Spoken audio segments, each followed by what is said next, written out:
Hi, my name is Jennifer Bateman, and I am the Senior Advisor of Trauma-Informed Practice at Boys and Girls Clubs of America. I'm so grateful to have a few moments with you all here today. I want to share a bit about the story of how I came to understand the importance of trauma-informed practice in clubs and how each of us can begin to apply a trauma-informed lens to the work that we do with young people and in clubs. I do want to recognize that we're going to be talking a little bit about trauma today and in upcoming sessions, and many of us have experienced trauma.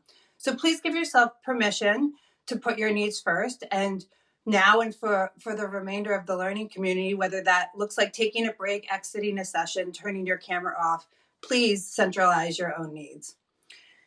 My work in Boys and Girls Clubs and in my journey towards becoming trauma aware really started in Brooklyn in a Boys and Girls Club. There's so much that stands out to me from that period in my life. It's a job that I got from the back of the New York Times and ended up putting me on this journey towards still being involved with the movement today. But from that time period, some of the things that really stand out to me are really significant worldview shifts. I had a lot of work to do in confronting my own privilege. The deep, deep love that I felt for the kids that I was working with, and at the same time, a really significant sense of powerlessness towards doing some of the things that my kids most needed. I was asked to do things like run a scholastic book club. I ran triple play, and that was all fine. But I didn't really have any of the tools that I needed to create the supportive and responsive environment that would have best benefited my kid, those experiences, how to do emotional check-ins. I would have loved to know how to do group agreements or really have a toolbox to react when some of my kids had challenging behaviors. All in all, for the 3 years that I was a youth development professional on the front lines, I actually felt really ineffective in my role. And I eventually left that role because I didn't feel like I was doing the most good for the most kids. Fast forward years later, about 8 years later, I had a child. I was 29, had a child. He had a craniotomy and had to have neurosurgery within the first 3 days of his life. From that, a lot of hardship really ensued. He didn't meet any of his developmental milestones. I knew something was really gravely wrong from day one with my son. And I lost a lot in the years that followed that. I lost my marriage. I lost my relationship with my family. I stopped working on a PhD I had been working on for 5 years because I needed the time and the space to just grieve. And a lot of my own childhood trauma resurfaced at that time period. You know, trauma is a lot of things. It's not a them situation, them over there. It's an us situation. It's an event or a series of events or experiences that is emotionally, physically harmful or life-threatening. It has lasting negative effects on your mental, physical, social, and spiritual well-being.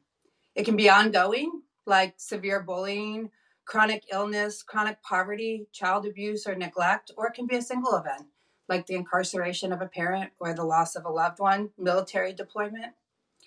It also includes historical trauma, which recognizes that populations have been subjected to long-term collective trauma and has negatively resulted in impacts over several generations. My journey with my son's disabilities introduced me to the approaches that I actually wish I had had when I was a youth development professional. It led me into a world of behavior therapies, conferences, books, one-on-one therapies, school visits, on and on. And as I was going through that journey, I kept having this recognition and awareness that I was witnessing really, really good positive youth development. I used to think of it as even better positive youth development, more intentional, more individualized. What I was actually witnessing was the application of a trauma-informed lens. I just didn't have the language at that time. So what is a trauma-informed approach? Recognizes and responds to trauma. Ultimately, it's one that needs to be integrated into organizational cultures, practices, and policies. It's not any set of prescribed practices, but rather it's an approach that relies on a series of lenses and values. Those lenses are safety, trustworthiness and transparency, peer support, collaboration and mutuality, and a cultural, historical, and gender issue lens. It's about applying this lens in ways that best suit your youth and your communities. For me, it was about applying the lens to the practices that I did in my parenting with my child. And it's the lens that I wish I had that when I was a youth development professional in Brooklyn and later in Atlanta. It all starts with a mindset shift. And for me, that mindset shift looked like a couple of key things. I learned that behavior is communication.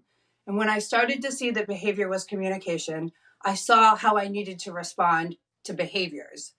From the world of disability, I learned this phrase, is it naughty or is it neurological? And that helped me distinguish my reactions to certain behaviors. It's similar to the idea in the trauma-informed world of a mindset shift from what's wrong with you to what happened to you, which ultimately changes your reactions to behaviors. And I actually learned that I didn't have to be a therapist to be therapeutic, and that we all can play that role of being therapeutic. Here are some of the ways that I began to practice those mindsets and ways in which, when I saw the effects of these practices, really helped me believe in the work of trauma-informed practice. I learned that people in general thrive on routine. We like to know what's happening. It instills a sense of control and autonomy, and children need routine to create stability, particularly when they have a history of trauma. So we can maintain our structures and routines. It's a really easy practice to do in our programs. Make your routines clear, consistent, and stick to it. Along these lines, as a parent, I take this very seriously. If I tell my kids we're going to do something, I follow through. And I have made a lot of bad decisions around sticking to that. For example, if I say we're having ice cream tonight and I find we don't have ice cream, I will find myself at Walmart at 11 o'clock buying sprinkles because I'm sticking to what I committed to. I've also been doing art projects at 1 in the morning because I said we were going to make a butterfly tonight, and I feel committed to sticking to it. I also learned how important environment is, particularly for people with a history of trauma who may have lived in an unsafe environment. A trauma-informed environment can help you feel safe again. Some of the ways you can do this are to set up your room with different areas that meet people's different needs. For example, do you have a place where somebody can work by themselves if that is what they need at that moment, or to work in a small group, or to settle down in a corner in a soft area? I've learned that a lot of the ways that we were raised in our educational settings are things that we can actually call into question. For example, why can't I sit on the floor and do my homework? Why can't I listen to music and do my homework? Why can't I have fidget tools or other things that help me self-regulate? Why can't I get a snack when I need a snack? And in my work with my own son and with other young people that I serve, I've called a lot of these into question, and I learned that actually some of the things that we learned should not be true work really well for a lot of young people. So question the rules that you've learned and really start to individualize what you think your young people may benefit from. Finally, I learned a couple practices, and these have been harder to learn. And over the years, as I continue my work towards becoming trauma responsive, I continue to learn how to co-regulate with young people. With my son, I can see it right away now. If he starts to get triggered or worked up, I know that I have to be disarmingly calm. And I can do that. I can show up and I can breathe with him. I can do a gentle touch. And that's different for every young person that you serve. But if you spend time with them and you tend to them and you attend to when you see them starting to get worked up, you can help them find that calm and that balance, and you can help them self-regulate. Finally, I want to just note resilience and our role in promoting resilience. Resilience is not a personal trait that individuals do or do not have.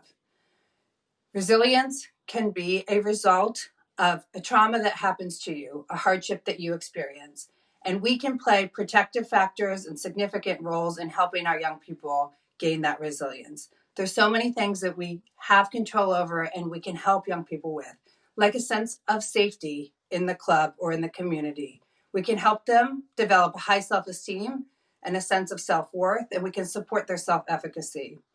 We can help them have dreams for a future that add a sense of meaning. These are all within our role as youth development professionals. We can help them develop a talent or a skill in a particular area that's a protective factor, and we can help them develop coping skills that can be applied to various situations. This is part of your toolbox, and the way that you practice it are ways that you will gain over and over again from applying the lenses of becoming trauma-informed. Thank you so much for spending these few moments with me, and I look forward to further discussing this in our breakouts.